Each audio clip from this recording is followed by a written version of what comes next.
형식적인 이런 것보다 이렇게 기독교회에 계속 이렇게 함께 되는 이유는 아까 목사님 말씀하신 것처럼 약간 다른 부차적인 이유도 많아서 그런 것 같긴 해요. 그러니까 물론 형식적인 고민도 있지만 내용적인 측면에서 저는 이제 기독교회 다니면서 약간 소수자들에 대해서 관심을 좀 많이 갖게 됐거든요. 그전에는 이제 교회에서 이렇게 이야기하고 이렇게 하면 당연하다고 생각했던 문제들에 대해서 다시 한번 고민해 보게 되고, 그 다음에 현장에 삶으로 돌아갔을 때도 조금 보는 시각의 차이를 가져오는 것 같아서 저는 그 점이 저한테는 좀 더 강하게 와닿거든요. 그래서 그 점에 대해서도 또 자유롭게 저희가 이야기할 수 있잖아요. 그 점도 되게 좋은 것 같아요.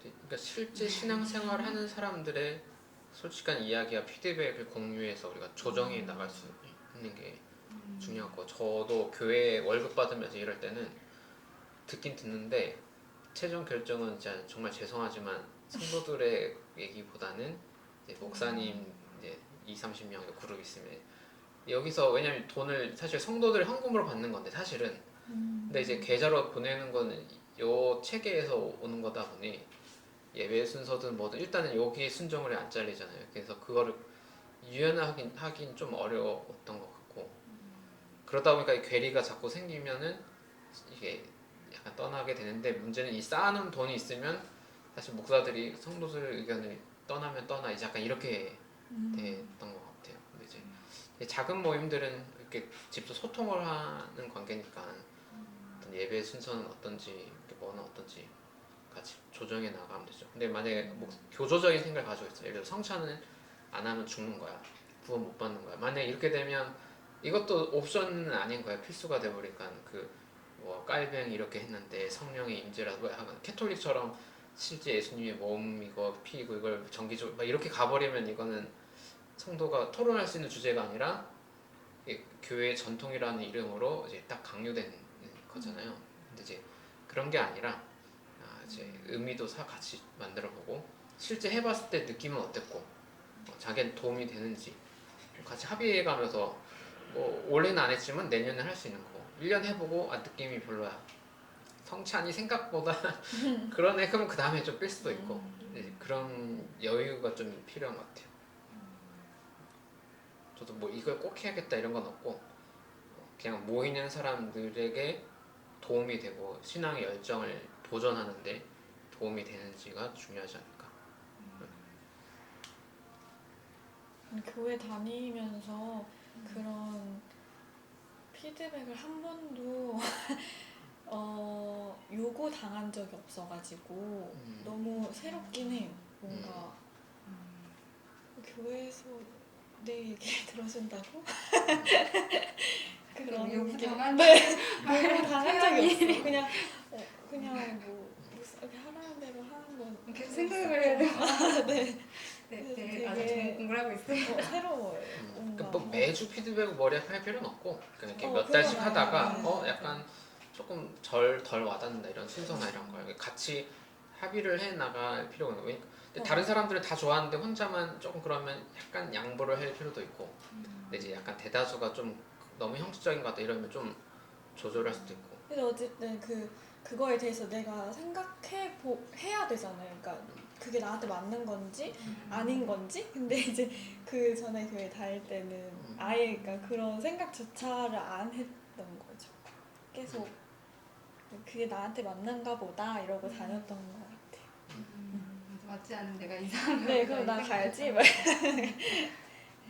근데 주중에 이제 이제 약간 소그룹 같은 걸로 이렇게 조금 모임이 있다면 가끔씩은 사람들끼리 서로 안부도 묻고 하면 좀 더 좋지 않을까. 그것도 좀 어렵죠. 어떻게 이렇게 가능하지 이게? 그죠? 중요한 이제 숙제 같아요. 이제 조금씩 사람들이 모이고 소모임으로 편하게 대화할 수 있는 것도 필요하긴 하죠. 그런 아이디어도 좀 필요한 것 같아요. 어떻게 해야 될지 나도 모르겠어요. 근데 가능한가요? 보통 이제 큰 교회들은 보통 교회들은 다 있잖아요. 구역도 있고 그룹도 있고 네. 뭐 셀도 있고 네. 그게 자칫 형식적이 어, 되거나 혹은 어떤 짐이 되는 경우가 많이 있어서 그런 것들을 좀 고려해서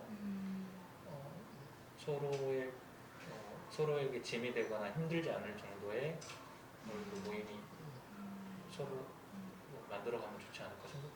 특히 이제 온라인으로 참석을 하면은 약간 편하게 어떤 한 특정 개인과 잡담을 하기가 조금 어려운 거가 있죠. 오프라인은 일찍 왔으면 좀 미리 잡담하다가 끝나고 조금 잡담하다가 하고 이랬는데 맞아. 온라인은 약간 전체 대화로 집중되는 한계가 좀 있어요.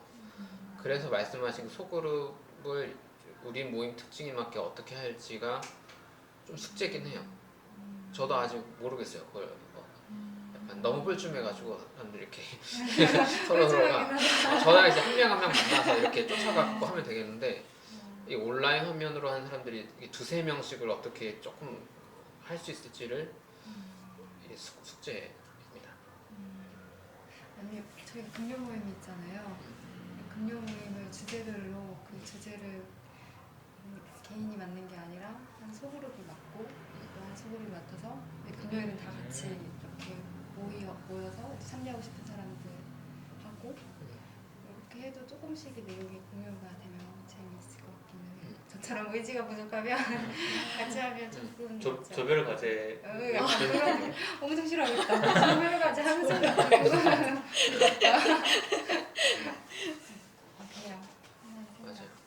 그런 거 어쨌든 연말 조금 시간 있으니까 아이디어 해가지고 먼저 해볼 수도 있고 한번 테스트를 해보죠. 참여하는 분들에게 도움이 되는 약간 그런 소모임.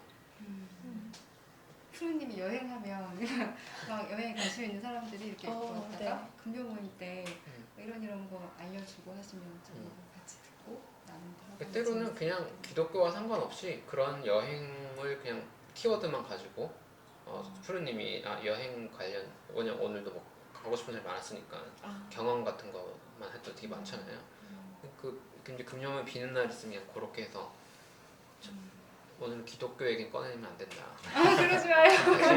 여행 이런 게 할 수도 있다고 생각해. 여행에서도 하나님 느끼잖아요 우리? 안 아닌가요? 느낄 수도 있잖아요. 안 느낄 수도 그쵸? 있으니까. 원장님 맞죠? 맞으시잖아요. 저는 옛날에 막 그 코로나 터지고 수련회도 온라인으로 했었는데 그때 막 무슨 집으로 하나씩 다 택배를 보내줬어요. 그래서 막 무슨 밀키트 막 이런 거 해갖고 다 줌 켜고 떡국을 만드는 거 진짜로 실제로 했었어요. 근데 그래서 막 해서 막 사진 찍고 막 먹고 막 그런 나름 좋은 추억이었는데 재미로 한번 해보는 것도 좋을 것 같아요. 네. 저처럼 워낙 요리를 안 하는 사람 이렇게 강제적으로라도 좀 훈련을 받는 게 중요한 몸의 훈련이어서 누가 진행을 한다면 따라하겠습니다. 제가 할 생각은 없지만 제가 그런 거 할 생각은 없지만 누가 해보자고 하면 이제 신중으로 따라해보겠습니다. 네, 이렇게 오늘은 이렇게 마무리하도록 하겠습니다. 감사합니다. 네, 감사합니다. 아주 중요한 얘기였던 것 같아요. 지금. 알죠? 저는 그러니까 농담이 아니고 그런가요? 그런 부분, 그러니까 방금 말씀하신 부분이 안녕? 굉장히 중요한 부분이에요. 그러니까